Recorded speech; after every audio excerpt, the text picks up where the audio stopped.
Abakkiriza okuva mu bitundu by'eggwanga eby'enjawulo beeyiye ku kanisa Christian Focus Center Mengo mu Kisenyi gye beetabidde mu kusaba okutambulidde ku maka.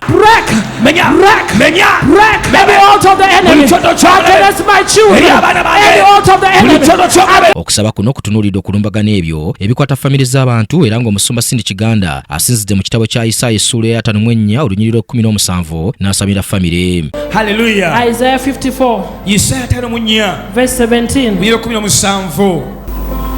No weapon formed against us shall prosper. We are going to pray for children.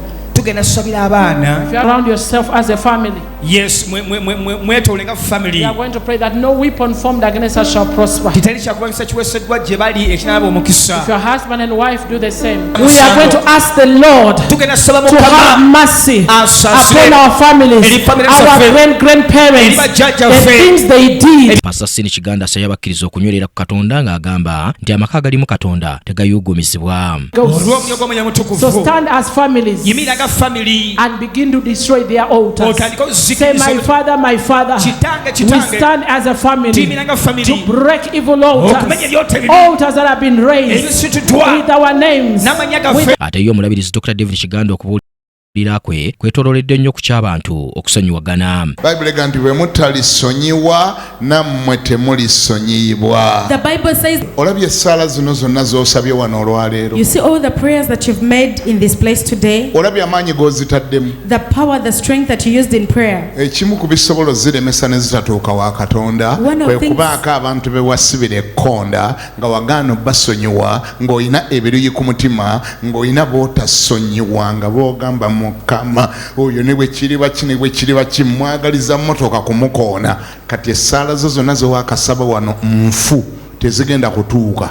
Abakkiriza ab'enjawulo abeetabye mu kusaba kuno betwogedde nabo batubuulidde bye beeyongedde okuyiga. Olwaliro atusomeseza ku kigambo eky'okusonyiwa era ne tuzuula nti bw'otasonyiwa kiba kizibu nnyo naawe Katonda okusonyiwa. Akyasomesezza n'abavubuka tujjudde ekiseera kubeera mu Mukama n'okuyiga biki bye tulina okukola mu Mukama okugeza okubanga sisiba busungu ku mutima nanjika okusonyiwa bannange nga bansobeza n'okutegeera nti entalo tetulina kuzirwana nga ffe abantu. Mukama yasinga okulwana entalo. Bwe tutasonyiwe naffe tugenda kusonyiyibwa. Tuludde mu Judeya, tuludde mu Galili olw'obutasonyiwa.